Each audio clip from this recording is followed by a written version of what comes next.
नमस्कार, मी प्रज्ञा भोवळे। एबीपी माझाची महाभारत यात्रा सुरू आहे आणि आपण येऊन पोहोचलोय कर्नाटकची राजधानी बंगळुरूमध्ये।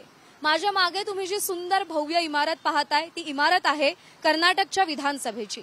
या इमारतीचं वैशिष्ट्य म्हणजे तब्बल 5000 कामगारांनी 5 वर्ष अथक मेहनत करून ही इमारत उभारली आहे।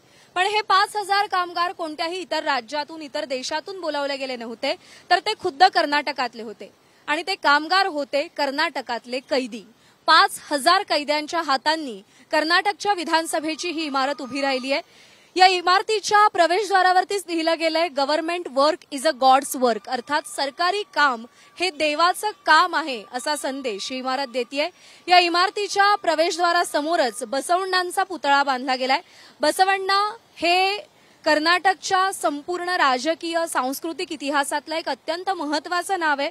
त्यांनी इथल्या जनतेला एकतेचा संदेश दिला, एकात्मतेचा संदेश दिला आणि त्याच्यामुळे साहित्य असेल, राजकारण असेल, समाजकारण असेल, या तीनही क्षेत्रांमध्ये बसवण्णांचं कर्नाटकातलं योगदान खूप मोठं आहे आणि त्यांची आठवण म्हणून हा पुतळा इकडे बांधला गेलेला आहे। अर्थात आता लोकसभा निवडणुका येऊ घातलेल्या आहेत। विधानसभा निवडणुकांमध्ये कर्नाटकच्या जनतेनं काँग्रेसला आपल्या मतदानाचा कौल दिलेला आहे, मतांचा कौल दिलेला आहे। पण लोकसभेमध्ये कौल नेमका काय राहतो कर्नाटकच्या जनतेचा याची उत्सुकता आहे।